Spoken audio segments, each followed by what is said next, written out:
And I think Rhonda's up next, and she's going to talk about some compliance reporting. Hey, there it is. Yeah, surprise. All right, thanks, Jim.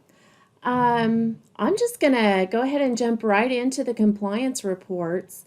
Right here on this screen, we have a list of the standard compliance reports that are already built into Scissortail.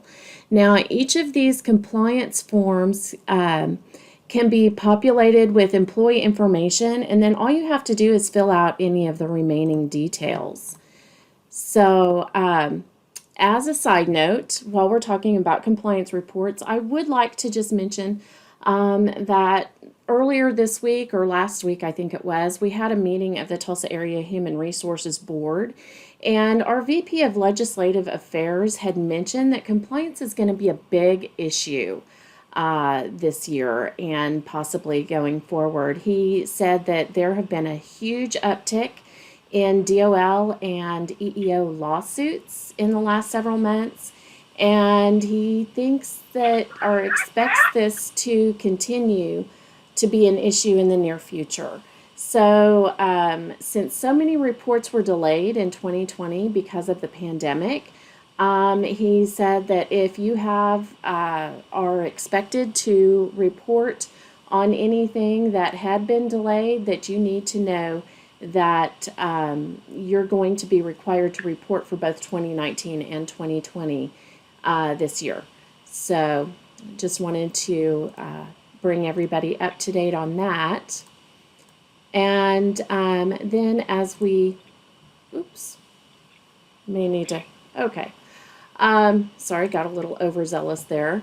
So with that in mind, I wanted to give you a reminder that the EEO reports are coming due on July 19th. This is one of those reports that was delayed in 2020 because of the COVID-19 emergency. And so now you're reporting for both 2019 and 2020 this year. And the EEO website is open to begin collecting data at any time, so you don't have to wait until that actual deadline. But both reports are going to be due on Monday, July 19th. So let's look at how to run the EEO1 report in Scissortail. First, you're going to start under the team icon. Then you're going to select HR, go to the forms section and choose the government forms. And this is where you're going to see your EEO1 report.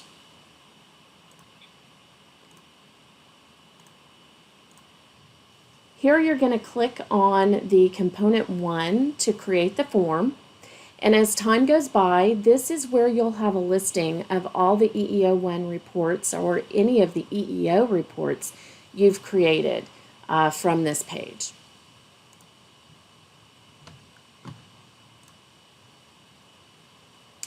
So when this window pops up, you will choose between a single and a multi-establishment employer.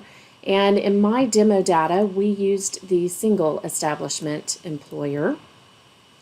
Then you're going to enter your NAICS number and your unit number if that applies to you and click Populate Form.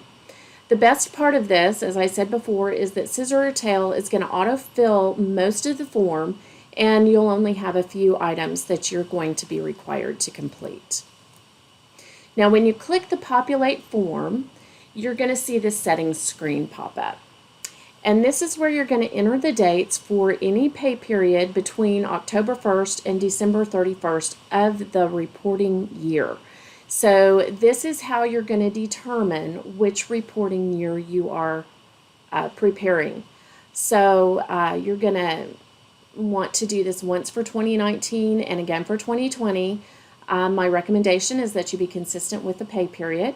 If you choose to do the first pay period in November for 2019, try to use the first pay period in November for 2020 as well.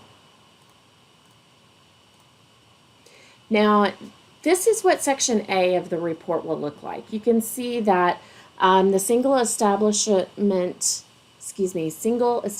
employer report was selected based on how I had set up my form as I was beginning to populate it.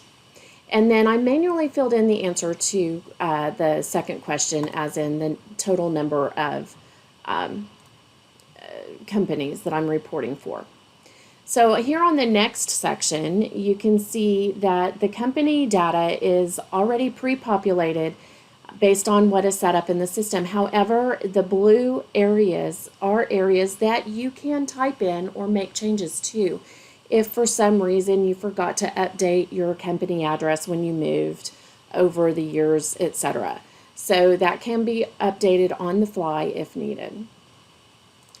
And then in the next section, this is section C, and this is the section you're going to have to fill out. So you just select the yes or no's on questions 1, 2, and 3. And then once you've done that, you move on and you can view, oh, I keep doing it, Brandy, sorry. You can view the employee data information. Now this is an example of page 2 based on my demo data for a pay period in, I believe it was October of 2020. It's filling in all of my people in the different areas and where, you know, all of the demographics and everything that apply. I know this isn't something that we do every day for these once a year type things. Feel free to reach out and ask questions. Use that support email that Sherry mentioned earlier. But this is just one example of how easy it is to complete one of these forms. Much easier than we've seen in the past with other products or even trying to do this manually. So it really makes it super easy. I know this was fast.